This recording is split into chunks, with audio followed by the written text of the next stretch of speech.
বন্ধুরা কেমন আছেন? আমি মোহাম্মদ শাহরাম গ্রামীণ শিক্ষা গবেষণা ট্রেনিং সেন্টারের ইউটিউব চ্যানেল গ্রামীণ টেকনোলজি থেকে স্বাগতম জানাচ্ছি। আমি আপনাদের জন্য প্রতিনিয়ত যে ভিডিও আপলোড করি আপনারা দেখেন, লাইক করেন, কমেন্ট করেন, সাবস্ক্রাইব করেন, এর জন্য অসংখ্য ধন্যবাদ। সেই ধারাবাহিকতায় আজকে আমি auto button whole LBS 1790S এই মেশিনের এর পূর্বে আমি needle bar height rotary timing আপনাদেরকে দেখাইছি। সেটা হইলো কত নিডল বারটা কতটুকু থাকবে সেইটা আমি মাপ দিয়ে দেখাইছি, কিন্তু বাটন হোল রোটারিকের নিডল বার হাইট এবং রোটারি টাইমিং করার জন্য এই একটা গেজ আছে। এই গেজটা মেশিনের সাথে আসে, এটা মনে হয় মার্কেটে কিনতে পাওয়া যাবে না, মেশিনের সাথে নতুন মেশিনের সাথে এটা পাওয়া যায়। তো এই যে এখানে দেখা যায় এই গেজের এক সাইডে 1 লেখা আছে, এই সেট দিয়ে আমরা নিডল বারের হাইটটা নির্ণয় করব। আর এই পাশে যে 2 লেখা আছে, এই পাশে দিয়ে রোটারি টাইমিংটা করব। তো আগে আমি আপনাদেরকে নিডল বারের হাইটটা কীভাবে এই গেজ দিয়ে নেব সেইটা আমি দেখাবো।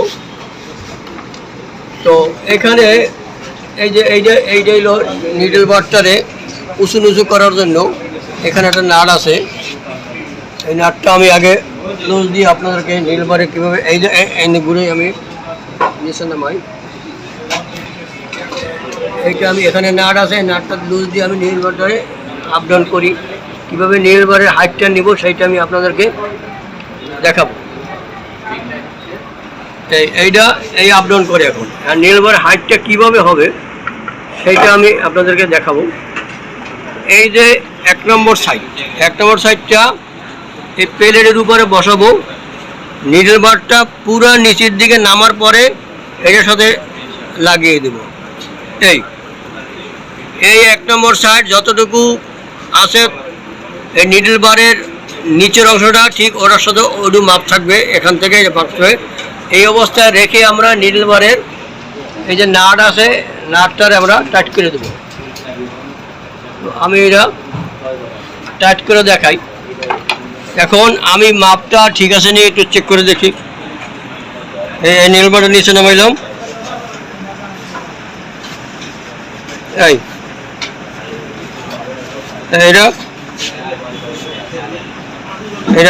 এই ঠিক আছে, এই বরাবর আছে নিডল বারের হাইটটা। এটা হলো নিডল বারের হাইট।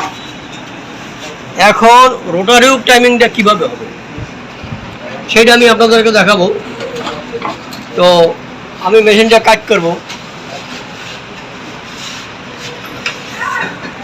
এখানে আছে, এখানে এই যে 2 নম্বর সাইড, এই যে 2 নম্বর সাইড, এই সাইড থেকে এই সাইডে কিন্তু লেন্থ একটু বড় আছে। তো সুতরাং এই নিডল বারটা এই সাইড আমি এখানে বসাবো। নিডল বারটা আমি নিচে নামাই, এই সাইডটা আমি এইভাবে এখানে বসাবো। এই অবস্থায় বসানোর পরে আমি এই রোটারি হুকের এই যে বেলেট পয়েন্ট নিডল বরাবর আনবো। নিডলের সাথে রোটারি হুকের এই বেলেট পয়েন্টটা নিডল বরাবর আনার পরে এটা নোকাপে রাখা অবস্থায়। সুতরাং তাহলে আমি এই গেজের 2 নম্বর সাইড বসানোর পরে নিডল বারটা ঠেকাই দিয়ে এটার সাথে এখানে ঠেকাই দেওয়ার পরে রোটারি হুকের ব্লেড পয়েন্টটা নিডল বরাবর আনার পরে এই নাটটা আমি টাইট দিয়ে দেব। এই আমি টাইট দিয়ে দিলাম। তাহলে এই সাইড, এই যে এই বাড়তি সাইড অর্থাৎ 2 নম্বর সাইড বসানোর পরে নিডল বারটা এর সাথে আমি ঠেকাবো, অর্থাৎ নিডল বারটা নিচে নামা ওঠার সময় এটার সাথে আমি লাগিয়ে যতটুকু ফাঁকা হয় ফাঁকা অবস্থা রেখে রোটারি হুকটা আমি এখানে রোটারি ব্লেড পয়েন্টটা নিডল বরাবর আমি রেখে রোটারি হুকের এই নাট আমি টাইট দেবো। তাহলে আমার টাইমিংটা রোটারি হুক টাইমিংটা হয়ে গেল। তাহলে আমি ঘুরে দেখি ঠিক আছে নাকি। এই ওর নিডলটা ওঠার সময় ওই টাইমিংটা হবে, হয় না নিচে।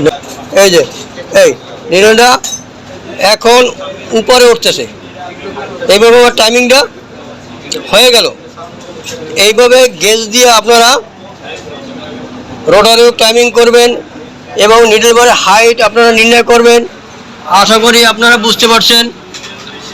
আমার এই ভিডিও যারা নিয়মিত দেখেন তারা অবশ্যই সাবস্ক্রাইব করেছেন, লাইক দিয়েছেন। আর যারা নতুন দেখেন তারা সাবস্ক্রাইব করবেন, বেল বাটন বাজাবেন, সাবস্ক্রাইব করবেন। আমরা গ্রামীণ শিক্ষা গবেষণা ট্রেনিং সেন্টারে এই যে অটো বাটন আছে, আমরা নিয়মিত কাজ শেখাই। 3200 হাইলোডের নিয়মিত কাজ শেখাই। আমরা পূর্ণাঙ্গ মেকানিকের কাজ শেখাই। আপনারা যারা কাজ শিখতে চান, যদি কেউ আত্মীয় স্বজনকে পাঠাইতে চান, আপনারা আমাদের ঠিকানায় পাঠাবেন। আশা করি আপনারা ভালো থাকেন, সুস্থ থাকেন।